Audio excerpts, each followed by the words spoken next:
베드로전서 2장 1절로 3절 말씀입니다. 제가 가진 성경, 신약 성경 379페이지에 있습니다. 제가 받들어서 봉독하고 마지막 3절은 합독하도록 하겠습니다. 그러므로 모든 악독과 모든 기만과 외식과 시기와 모든 비방하는 말을 버리고 갓난 아이들 같이 순전하고 신령한 젖을 사모하라. 이는 그로 말미암아 너희가 너희로 구원에 이르도록 자라게 하려 함이라. 같이 읽겠습니다. 너희가 주의 인자하심을 맛보았으면 그리하리라. 아멘. 스크류 테이프의 편지, 유명한 명작이죠. C.S. 루이스가 저작한 소설입니다. 제가 그 소설 굉장히 좋아해요. 삼촌마귀가 있습니다. 고참마귀예요. 심참마귀가 있습니다. 조카마귀입니다. 고참마귀의 이름은 스크류테이프예요. 조카마귀의 이름은 웜우드입니다. 조언을 전하는 거예요. 선배 사탄으로서 조카마귀에게 어떻게 하면 사탄을 잘 알 수 있는지 조언하는 픽션입니다. 책에서 유혹해야 되는 사람 혹은 교회 다니는 사람을 환자라고 부릅니다. 책에서 죄송합니다, 예수님을 원수라고 부릅니다. 사탄이니까요. 어느 날은 이 웜우드, 조카 신참마귀가 담당하고 있는 환자가 교회에 나간 것입니다. 깜짝 놀랐어요. 이제 혼나겠다, 이 삼촌마귀한테 혼나겠다 싶어가지고 편지를 쓴 겁니다. 스승님, 큰일 났습니다. 제 환자가 교회 다니기 시작했습니다. 그랬더니 이 고참마귀 스크류테이프의 편지의 답장이 뜻밖입니다. 뭐라고 하죠? 걱정 마라. 지금 우리의 가장 큰 협력자 중에 한 명은 교회다. 재밌는 말을 합니다. 왜 그렇게 말했냐면 이렇게 설명합니다. 그 사람이 교회에 이렇게 자리를 잡고 앉았습니다. 그런데 이렇게 주위를 한번 둘러보니까 그 자리 옆에는 평생 동안 한 번도 이렇게 마주하지 않기 위해서 멀리 떨어져서 지냈던, 거리를 두고 살았던 사람들이 교회에 다 있을 거라는 거예요. 옆에 이렇게 보니까 세상에 찬송가 음정이 막 틀리고요, 신발에서 삐걱삐걱 이상한 소리가 나고요, 옷차림을 보니까 별 희한한 옷을 입고 다니는 사람들이 이렇게 앉아 있는 거죠. 그러니 이 하나만 마음에 들지 않아도 그들의 종교 역시 아주 우습고 믿지 못할 것이다 라고 생각하게 만들라는 것입니다. 중요한 것에서는 시선을 분산시키고 중요하지 않는 것에 집중하도록 만들어라 라고 고참마귀가 신참마귀에게 조언하는 거예요. 사탄은 교회를 무너뜨리기 위해서 대단한 진리를 바꾸지 않습니다. 대단한 교리를 바꾸지 않습니다. 아주 작은 것이지만 옆 사람을 보게 만듭니다. 그리고 마음속에 속삭입니다. 저런 사람이 믿는 종교가 어떻게 설득력이 있겠어. 사탄은 본질을 보지 못하게 만들고 한 사람의 단점을 뻥뜨기 시켜서, 부각시켜서 단점을 보게 만듭니다. 그리고는 조금씩 그 마음속에서부터 사단이 좋아할 만한 생각들을 집어넣기 시작합니다. 여러분, 교회가 무너지는 것은요, 대단한 대폭 공격을 맞아서 무너지지 않습니다. 내부에서부터 무너집니다. 소설이지만 무서운 이야기예요. 당하는 우리 입장에서. 이 시대의 교회도 그런지 모르겠어요. 오늘도 예배를 드리고 있습니다. 그런데 우리 교회 말고 딴 얘기하는 거예요. 딴 교회 얘기. 어머 세상에, 전 집사님 손톱 색깔 좀 봐. 아니 옷에 어떻게 저런 옷을 입고 왔대? 어휴, 저 사람만 아니면 내가 이 교회 다닐만 할 텐데. 오래된 그 마음이 내가 의도치 않게 그 사람이 앉는데 인식하고 멀리 떨어져 앉는 내 모습을 볼 때, 그렇죠? 고개를 너무 끄덕거리시는 것 같아요. 마음을 다잡고 이렇게 앉았는데 오늘 생각보다 말씀이 좋았네. 좋았어. 그러면 아멘하고 그렇게 살겠습니다 하면 참 좋을 텐데 무릎을 탁 치면서 얘기하는 거예요. 김 집사가 왔어야 됐는데, 남편이 왔어야 됐는데 이거를 못 들었다고. 여러분, 사단이요, 무단히 애를 써요.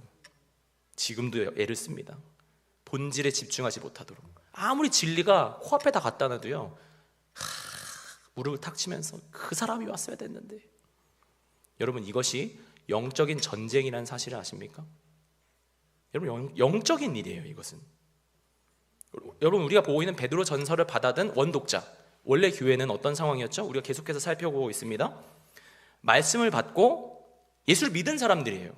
예수 믿지 않은 사람이 이제 예수님 믿으십시오 이런 본문이 아닙니다. 교회를 다니고 있고 예수를 믿고 있는 기신자예요. 아시아 지방에 두루 흩어진 나그네 된 교회에게 편지를 보낸 것입니다. 베드로전서 1장 23절 이렇게 고백하고 있습니다. 너희가 거듭남은 것은 썩어질 씨로 된 것이 아니요 썩지 아니할 씨로 된 것이니 살아있고 항상 있는 하나님의 말씀으로 되었느니라. 그들이 말씀을 들었습니다. 그리고 복음을 알고 있고 거듭났습니다. 구원받은 그들이 대내외적으로 어려움을 당하고 있는 교회에게 쓴 편지입니다. 우리 계속해서 살펴봤죠? 고난 속에 있는 나그네들. 그러면 베드로가 목회자잖아요. 그러면 힘들구나 공감해주고 위로를 해줄 법도 합니다. 그런데 놀랍게도 연태까지 살펴봤던 1장과 2장에서의 모습을 보니까 공감과 물리적인 도움 이런 것보다는 전혀 다른 방향으로 이야기하고 있습니다. 사실은 너희가 당하고 있는 이 어려움은 그냥 물리적으로 현상으로 볼 것이 아니라 영적으로 봐야 돼. 그 내면에 뭐가 있는 거야. 그것이 내부의 어려움만으로 끝날 것이 아니라 영적으로 해석하도록 돕고 있는 것입니다. 여러분, 교회가 흔들흔들 거릴 때요, 외부가 아니라 내부의 영적인 상태를 먼저 살펴보아야 합니다. 여러분, 교회의 어려움 앞에서 외부가 아니라 내부 점검을 하고요, 영적으로 어떤 일인지 해석하는 일이 매우 매우 중요합니다. 여러분, 이 질문을 한번 여러분들과 오늘 설교 시간에 나누고 싶습니다. 복음은 들었지만, 예수님을 만났지만 성장이 멈춘 교회에게, 나에게 하나님은 무엇을 요구하실까요? 무엇을 원하실까요? 오늘 본문에서 하나님은 우리에게 세 가지 정도를 이야기하고 있습니다. 첫 번째인데요, 저를 따라서 한번 해보겠습니다. 버리라. 조금만 더 크게 해볼까요? 버리라. 뭘 버리면 좋을까요? 제가 읽어보겠습니다. 2장 1절입니다. 그러므로 모든 악독과 모든 기만과 외식과 시기와 모든 비방하는 말을 버리고, 이렇게 써 있습니다. 목록들을 한번 자세히 보십시오. 악독, 기만, 외식, 시기, 비방 이렇게 써 있습니다. 개인의 경건이라고 한다면 간음이 있을 수도 있고요, 게으름이 있을 수도 있고 많은 죄들이 있을 텐데 왜 이런 죄들을 나열했을까요? 공통점이 있습니다. 어떤 것이죠? 교회 안에서 빈번하게 일어나는 일입니다. 악독 뭐죠? 악독? 마음속에 있는 적대감입니다. 기만, 숨은 의도를 가진 것입니다. 외식, 겉과 속이 다른 거예요. 시기, 다른 사람이 잘 되는 거 편하게 볼 수 없는 거예요. 비방, 그 마음속에 있는 그 악한 마음이 도저히 참을 수 없어서 밑 밖으로 나온 거예요. 그게 비방이에요.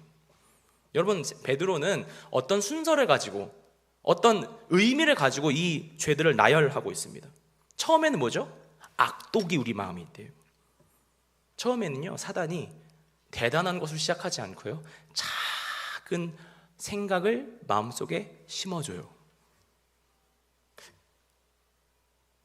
진짜 하나님이 먹지 말라고 했어?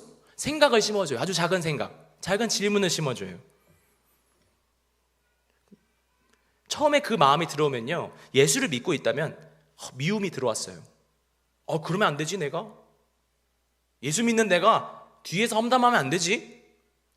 예수님 죄송해요, 처음에 그럴지 모르겠어요. 그런데 파도가 계속 치듯이 매일 조금씩 생각을 주는 거예요. 조금 먹고 살기가 바빠요. 조금만 마음 관리하지 않잖아요. 그 작은 죄를 마음속에다 이렇게 방치시켜 놓잖아요. 정신 차려보면 산더미처럼 그 마음이 쌓여 있어요. 어느 순간은 통제할 수 없는 지경에 이르르고요, 언젠간 그게 입 밖으로 나오는 거예요. 비방하게 되고 그 상처난 죄가 쌓여 있는 그 마음이 상대방을 아프게 만들더라, 이 말입니다. 문제가 터집니다. 목사님, 울며 불며 찾아와요. 목사님, 저는 그럴 의도가 없었어요. 저도 알아요. 그럼 여러분 기억하십시오. 사단은 우리 마음에 잡초처럼 내버려둔 정리되지 않은 그 마음을 사용하는 데 선수입니다. 이런 영적인 일이에요, 이것은. 여러분, 앞마당에 잔디 하나 한 달 안 깎아보셨어요? 상상도 하기 싫죠? 세상에 있는 모든 잡초를 다 갖다 심은 것 같잖아요. 그렇죠? 누가 심었는지, 누가 이렇게 열심히 심었는지 세상에 이렇게 빨리 자랄 수가 있어요? 우리 마음도 그래요.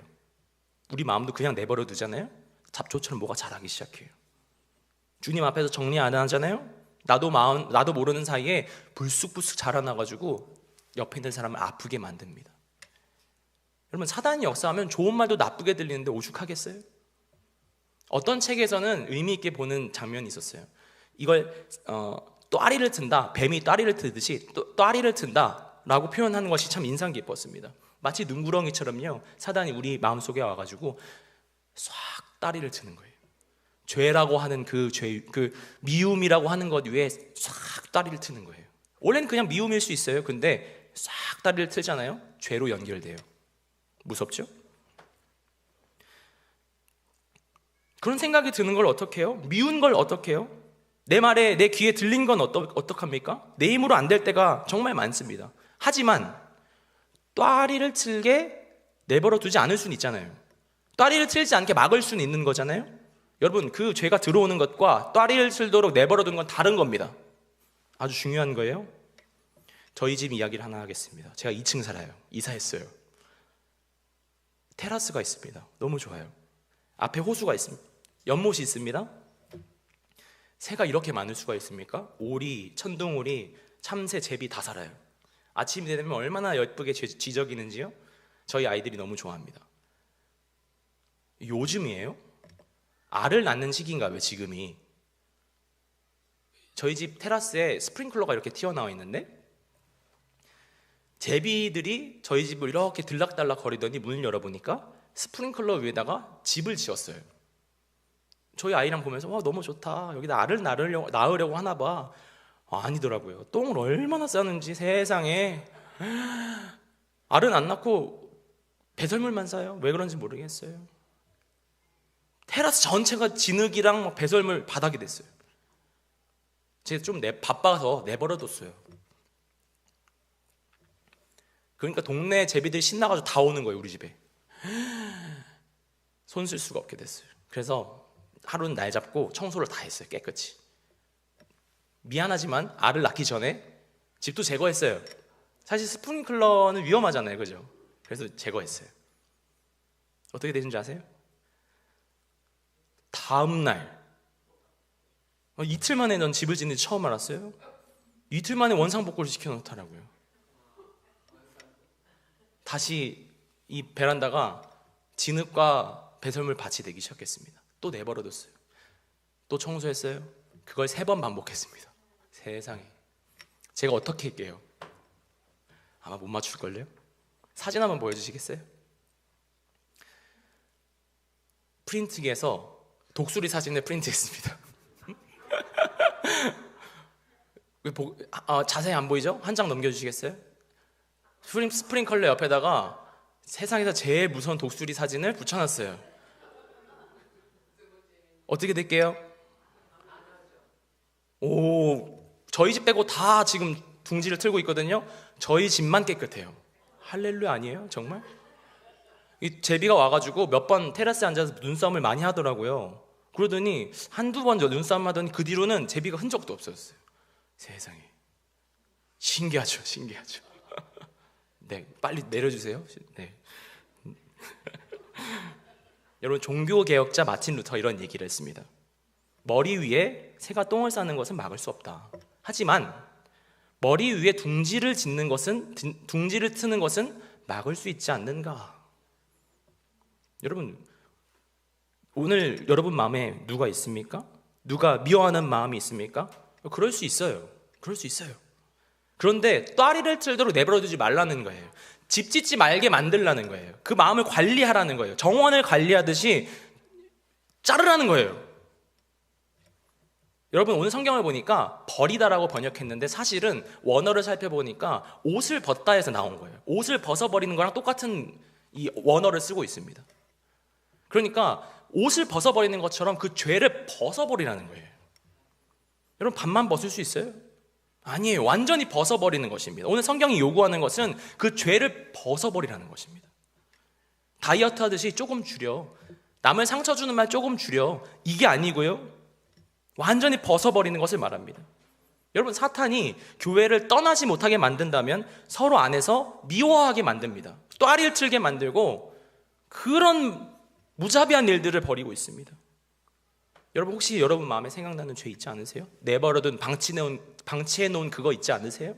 정리되지 않은 그거 있지 않으세요? 얼마나 오랫동안 놓아두셨습니까? 오늘 벗어버리시길 축복합니다. 오늘 그 죄를 벗어버리는 축복이 있길 축복합니다. 여러분, 그 죄를 안고는 우리는 성장할 수 없는 존재입니다. 마태복음 5장을 보니까 이렇게 되어 있습니다.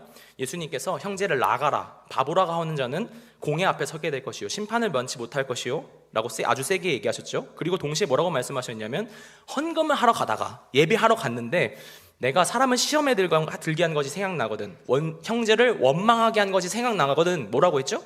헌금 내는 것을 멈추고 먼저 가서 용서를 구하고 관계를 회복하고 다시 헌금 드리라고 했어요. 여러분, 이건 도덕적인 지침이 아닙니다. 어떤 원리를 제공하고 있는 거예요. 하나님과의 관계가 이 미움이라고 하는 내면의 세계의 죄가 아주 연관이 있다는 얘기를 하는 거예요. 여러분, 이 죄가 막 쌓여있고 방치된 채로 있잖아요. 하나님과의 관계에 아주 치명적이라는 사실을 기억하시길 축복해요. 에베소서 4장 26절에서 27절 이렇게 고백하고 있습니다. 제가 읽겠습니다. 분을 내어도 죄를 짓지 말며 해가 지도록 분을 품지 말고 마귀에게 틈을 주지 말라. 아주 중요한 원리를 제공하고 있어요. 저는 어디서 위로를 받았냐면, 분을 내어도 죄를 짓지 말며. 분은 내도 되는구나. 분 내지 마세요. 근데 우리가 분을 내는, 중요한 거예요. 분을 내는 것과 죄를 짓는 것이 다르다는 얘기를 하는 거예요, 지금. 분을 내고 해를 넘기지 마라. 여러분, 한번 생각해 보세요. 그 최권사가 나한테 왜 그랬을까? 그 마음 가지고요, 침실에 들어가서 이불을 뒤집어 쓰고 묵상을 하는 거예요. 누가 제일 괴로운 줄 아세요? 얼마나 내가 괴로운 줄 아세요? 그게 얼마나 불행한 일인 줄 아세요? 품을 품어도 해를 넘기지 말래요. 그게 뭐래요, 지금? 그게 왜 그걸 그렇게 하지 말라고 하죠? 에베소서가 마귀에게 틈을 주기 때문에 그렇대요. 영적인 일이라고 얘기하고 싶은 거예요. 마음속에 그걸 내버려두고 분을 품고 죄로 연결되도록 그거 내버려두는 것, 죄가 사탄이 쓰기에 가장 좋은 루트니까 그거 차단해 라고 이야기하는 거예요. 여러분, 오늘 벗어버리는 축복이 축복합니다. 아멘? 그런가 하면 벗어버리는 것으로는 충분하지 않습니다. 제가 한번 저를 한번 따라했으면 좋겠습니다. 사모하라. 사모하라. 뭘 사모하면 좋을까요? 2장 2절 말씀인데요, 제가 한번 읽어보도록 하겠습니다. 갓난 아이들 같이 순전하고 신령한 젖을 사모하라, 이렇게 써 있습니다. 뭘 사모하라고 하죠? 순전하고 신령한 젖을 사모하라 써 있습니다. 우유를 많이 먹어라 이런 말은 아닙니다. 신령한이라고 하는 단어의 원문을 봤더니 듣고 잊어버리셔도 됩니다. 로기코스 이렇게 돼 있습니다. 로기코스, 우리가 익숙한 단어의 어근입니다. 로고스, 하나님의 말씀을 뜻하는 로고스의 어근이에요. 이것이 어떻게 쓰이냐면 영적인, 신령한, 논리적인 말씀을 이렇게 번역할 수 있는 단어입니다. 그리고 베드로전서 1장에서 계속해서 말씀에 대해서 이야기했던 문맥과 이 단어의 용례를 미루어 봤을 때 이 젖은 어떤 젖이냐? 말씀의 젖이에요. 순도 100%의 말씀의 젖을 사모해라, 죄를 버리고 말씀을 사모해라, 이렇게 우리가 읽을 수 있는 것입니다. 사실은 우리가 읽었던 1장과 2절 상반절은 한 문장입니다. 두 개의 동사가 나오죠. 오늘 설교 제목과 같습니다. 버리라, 사모하라, 이 두 개가 나옵니다. 버리라는 분사로 사용됐어요. 본동사는 뭐게요? 사모하라라고 하는 명령형입니다. 버리는 거 매우 중요합니다. 더 중요한 거 뭔지 아세요? 채우는 거예요. 사모하는 거예요. 하나님의 말씀을 마음속에 막 넣는 거예요. 뭐처럼 사모하라고 써있죠? 성경을 보니까 한번 띄워주시겠어요? 갓난 아기들 같이 순전하고 신령한 젖을 사모하라, 이렇게 써 있습니다. 갓난 아기 보신 적 있으세요? 저 갓난 아기를 보면 어떤 생각이 드세요? 너무 귀엽다, 너무 순수하다. 사실 베드로는 그런 이미지로 사용한 것이 아닙니다. 베드로가 사용한 이미지는 갓난 아이가 젖을 사모하는 것 같이 너도 사모해라, 이렇게 쓴 거예요. 여러분, 갓난아기가 울 때 교양 있게 우는 거 본 적 있으세요? 체면 차리면서 우는 거 본 적 있으세요? 아니에요. 갓난아기가 우는 거는요, 사력을 다해서 죽기 전까지 울부짖어요. 언제까지? 젖줄 때까지. 저 왜 우는지 몰랐습니다. 제가 아이를 키우면서 처음 알게 됐어요. 우는 게 뜻이 있더라고요. 울어서 보면 이유가 있어요. 울어서 보면 밥을 먹던지 아니면 기저귀를 갈아야 되는지 이유가 있는 거예요. 대부분 배가 고파서 웁니다. 여러분, 아이들의 울음은 생존과 관련이 있습니다. 잘 자다가도요, 3시간만 되면 벌떡 일어납니다. 그리고 막 울어요. 왜냐하면 이 위장이 작아서 3시간밖에 안 가는 거예요. 우유가, 먹은 우유가. 배터리가 3시간밖에 안 가는 거예요, 지금. 3시간 되면 또 일어나서 밥 먹고 3시간 되면 일어나서, 그게 인생의 전부예요. 갓난아기한테는. 여러분, 이런 아기 본 적 있으세요? 어머니 잠 좀 주무시죠? 저는 12시간 동안 이제 통잠을 잘 테니까요, 이제 잘 자시기 바랍니다. 이런 아이는 없어요. 갓난아이에게 젖은 생명과 같습니다. 젖이 없으면 그것은 죽음을 의미합니다. 갓난아이들 같이 순전하고 신령한 젖을 사모하라. 제가 중국에 단기 선교를 간 적이 있습니다. 한 3달, 4달 정도 머물렀고요. 지하교회에 예배를 방문한 기회가 생겼습니다. 주중 예배였습니다. 모임 시간이 오전이라고 들었어요. 그래서 오전에 시간에 맞춰서 저는 방문했습니다. 실제로 지하가 아니고 오픈되지 않았기 때문에 지하교회라고 표현했습니다. 거기는 뭐 상가에 있는 사무실 같은 곳이었어요. 저는 분명히 아침이라고 들어서 갔는데 아무도 없는 거예요. 5시간 동안 사람들이 1명씩 2명씩 들어오기 시작하는 겁니다. 예배 시작을 점심 먹고 시작했어요. 알고 봤더니 이 공안의 감시 체계를 벗어나기 위해서 2명씩 3명씩 시간을 두고 이제 들어온 것이었습니다. 제 순번 일찍이었을 뿐이었던 거예요. 이분들이, 어떤 분들은 아예 다른 성에서 수백 킬로 떨어진 곳에서 기차를 타고 온 사람도 있었습니다. 오늘 이 예배를 위해서 이틀을 소비하고 3일을 소비한 사람들은 아주 많은 사람들이었습니다. 제가 오랫동안 찬양 인도를 했는데요, 그런 악보를 본 적이 없어요. 이 5선줄이잖아요. 줄이 하나예요. 거기에 뭐라고 써놨는데 도대체 이걸 보고 어떻게 음계를 읽어야 될지 모르겠는 악보를 보고 피아노를 치는데, 피아노는 또 이건 장난감 피아노인지 그냥 피아노인지 모를 정도로 막 뚱땅뚱땅 치는 거예요.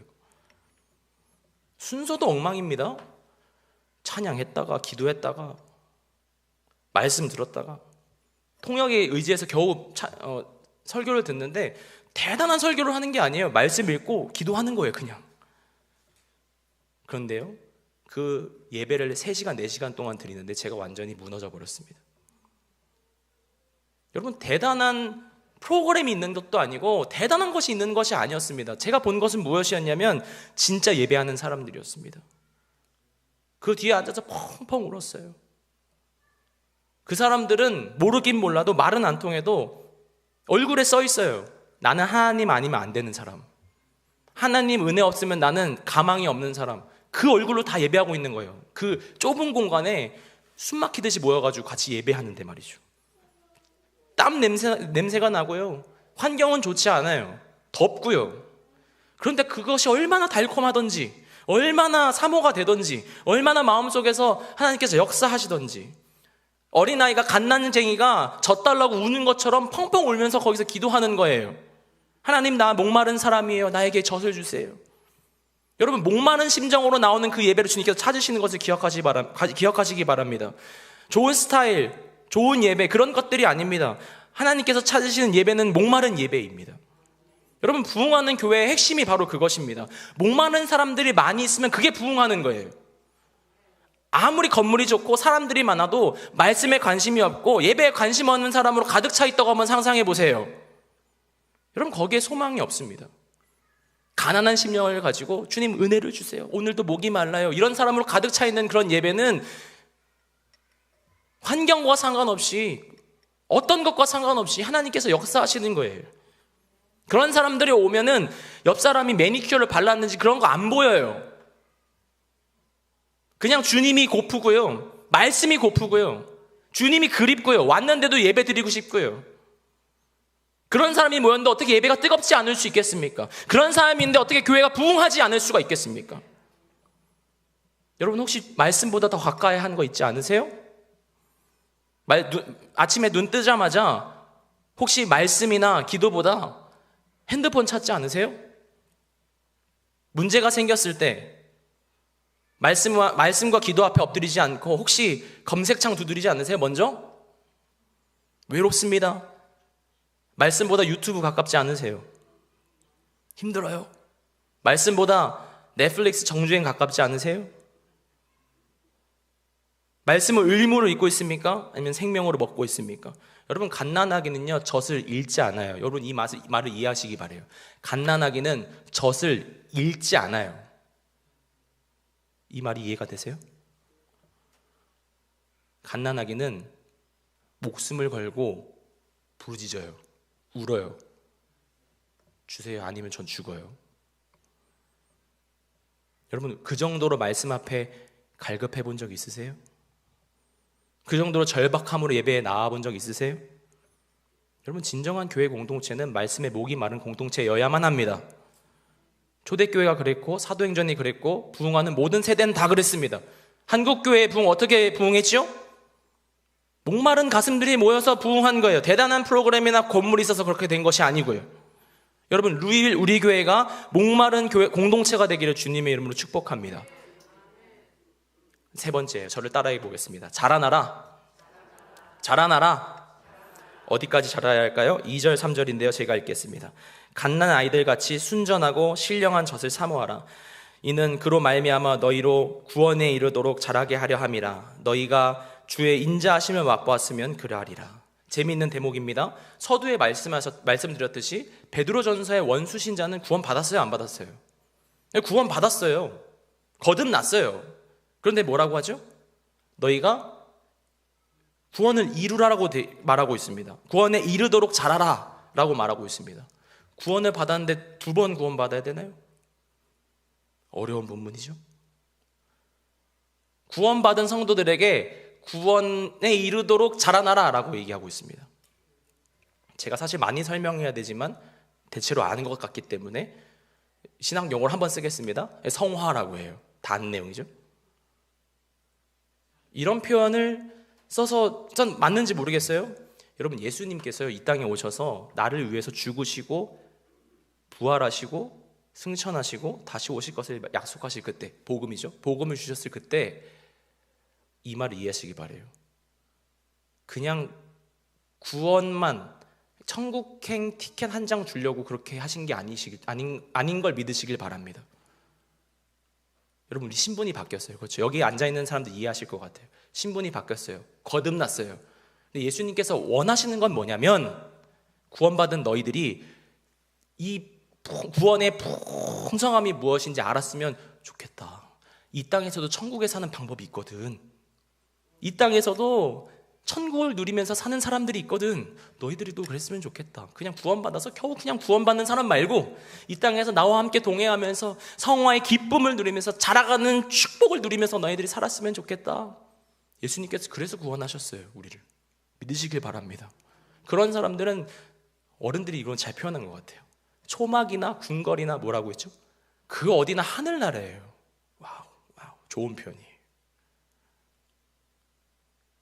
그 구원에 동참하고 그 구원의 서정에서 하나님이 성화의 단계에서 어려움이 있지만 하나님과의 깊은 교제를 누리면서 그 자라감의 기쁨을 맛보는 것, 여러분, 그것이 매우 매우 중요합니다. 재밌는 표현을 했죠? 사도 베드로가 이런 표현을 해요. 너희가 맛보았으면 그리하리라. 저는 이렇게 해석이 돼요. 설명할 방법이 마땅치 않은 거예요. 백문이 불여일견인 것입니다. 하나님과의 영적인 깊은 교제, 이것을 맛본 사람들은 이 말이 이해되실 것입니다. 하나님과의 깊은 교제를 맛봤다고 한다면 너희들이 정말 목이 마르고 그 뜨거움이 항상 그립고 그럴 텐데 너네들 그거 맛봐야 돼. 맛보지 않으면 할 방법이 없어. 여러분, 예수 안 믿는 사람한테 가서 100번 얘기해 보세요. 예수님 정말 좋아. 와닿지 않아요. 그런데 그 사람 예수 만나잖아요. 그 100번 말했던 거 이해가 한 번에 돼요. 그렇죠? 맛보아 알아야 돼요. 아멘이세요? 제가 루이빌 우리교회에 와서 다 좋은데요, 제일 좋은 거 뭔지 아세요? 세상에 한국 음식보다 한국 음식이 반찬이 더 맛있어요. 제가 여기 와서 첫 해는 코스트코에는 피자만 먹었거든요. 여기 와서 얼마나 맛있는 반찬이 많은지 권사님들이 반찬 싸주실 때마다 우리 집에서는 축제가 열려요. 감히 상상해봤습니다. 여러분, 제가 그 얘기 듣고 깜짝 놀랐어요. 대부분 권사님들께서 한국 떠난 지 막 30년 되시고요, 40년 되시고 최소 20년 밑에는 잘 없으신 것 같아요. 그런데 이렇게 반찬을 먹어보면 어떻게 그 한국 음식보다 더 한국스러워요? 어떻게 한국에서 먹었던 그 음식보다 더 깊은 맛이 나요? 감히 추측건데 어렸을 때 먹었던 그 맛이 있기 때문에 그런 거 아니겠어요? 어렸을 때 먹었던 그 입맛 때문에 그런 거 아니겠어요? 요리하다 막히면 어때요? 이것저것 막 넣어보고 이 맛 아닌데, 저것도 넣어보고 이 맛이었나? 우리 친정엄마가 했던 그 맛이 막 찾아가는 거잖아요, 요리가. 맞아요? 그리고 여러 가지 조합해서 먹었는데 딱 그 맛이 났을 때 뭐라고 해요? 바로 이 맛이야. 그 맛 찾은 거예요. 내가 기억하는 그 맛을 찾은 거예요, 지금. 여러분, 이 본문은 의도적으로 우리가 국어 시간에 배웠던 것입니다. 미각적 심상을 많이 사용하고 있어요. 여러분, 신앙에도 미각이 있다는 것을 아십니까? 여러분, 하나님과의 사랑에 뜨거운 것을 맛보잖아요. 미국 와서도 한국 음식을 막 찾듯이 하나님을 찾게 돼 있어요. 그 맛을 따라서, 은혜를 따라서 구하는 인생이 되는 것입니다. 말씀의 젖을 막 사모하는 인생이 되는 것입니다. 여러분, 맛보아시길 축복합니다. 하나님과의 깊은 교제를, 그 자라나는 축복을 경험해 보시기를 바랍니다. 여러분, 그 맛을 한번 들리면요, 기도가 깊어지고요, 말씀이 깊어지고요, 말씀이 꿀송이보다 달다는 게 뭔지 체감하게 돼요. 시간 가는 줄 모르고 하나님과 교제하고요, 눈 뜨면 하나님을 예배하게 되고요. 여러분, 그 기쁨을 맛보아시길 축복합니다. 그런 사람들이 잘할 수 있는 거예요. 그런 사람들이 옷을 벗을 수 있는 거예요. 그런 사람들이 죄와 싸우기를 피 흘리기까지 싸우는 거예요. 그리고 주님 기뻐하시지 않지. 그리고 주님 앞에 나가는 거예요. 말씀을 막 사모하는 거예요, 어린아이처럼. 여러분, 혹시 설교 시간이 됐는데 옛날에는 은혜가 됐고 오늘은 무슨 말씀 할까 이런 기대감을 가지고 나왔는데 혹시 말씀이 재미없어지신 분 있지 않으세요? 설교 시간에 이렇게 앉아 있는데 분명히 내가 그 말씀 들었는데 일어나서 집에 가면 무슨 말 했는지 하나도 생각 안 나시는 분 있지 않으세요? 어쩌면 그건 목사님들 잘못 아닐 수도 있어요. 입맛의 문제일 수 있습니다. 여러분, 기억하시기 바랍니다. 이거 되게 아주 중요한 영적인 원리입니다. 죄가 우리들의 입맛을 많이 망치고 있습니다. 그 죄를 막 쌓아두잖아요. 우리 입맛이 없어져요. 먹어도 싱겁고요, 말씀을 막 먹고 말씀을 보는데도 옛날 같지 않아요. 왜 그런 줄 아세요? 그 죄가 나를 묶고 있거든요. 그 죄가 하나님과의 관계를 방해하고 있거든요. 여러분, 미각을 찾으시길 바래요. 선명한 미각을 가지고 주님 앞에 나아가시길 바랍니다. 여러분, 그 악순환이 얼마나 방치가 되는 줄 아십니까? 입맛이 싱거워지면은 말씀이 귀에 들어오지 않고 말씀을 먹지 않으면 죄를 방치하게 되고, 죄를 방치하기 시작하면 다시 먹지 않고, 이게 계속 악순환이 되는 거예요. 여러분, 그 장면을 제가 목회하면서 아주 많이 봤어요. 가장 최악은 뭐냐면 그런 사람이 몇 명씩 생기기 시작하면 문제가 생기기 시작하는 거예요. 비방하는 말이 생기고요. 여러분, 큰 교회 작은 교회 상관이 없어요. 사실 교회에 아주 문제가 생기는 것에 깊은 곳을 파고 들어가면 다 이 문제예요. 사실 마음속에서 나온 그것을 관리하지 않았을 때, 그 비방이 나도 모르게 탁 나왔을 때 그것이 상처를 주기 시작하고 대포가 오가기 시작하는 거예요. 그 작은 틈 때문에 교회가 사분오열되는 것입니다. 여러분, 그 악순환에서 빨리 나오시길 축복합니다. 죄악을 벗어버리고 주님 말씀을 사모합니다. 나오고 주님 잘하고 싶습니다. 그 입맛을 회복하시기 주님을 축복합니다.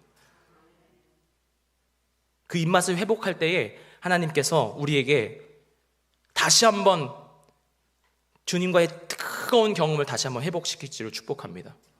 아멘.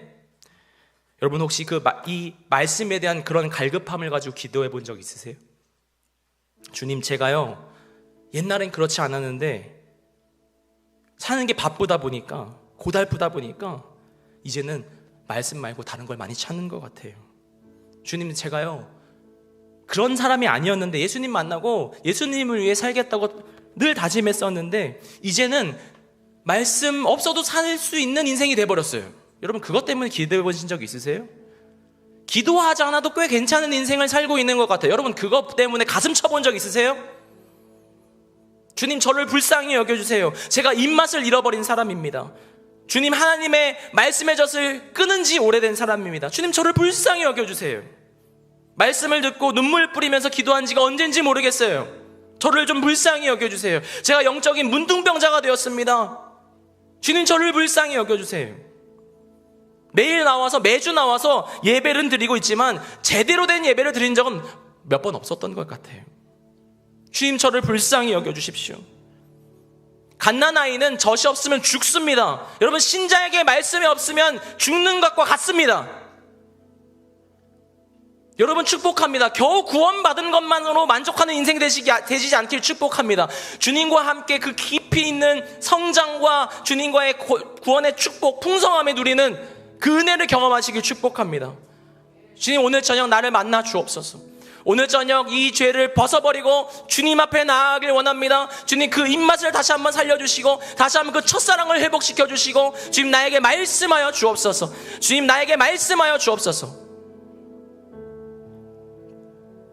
오늘 기도하는 저녁 되길 축복합니다.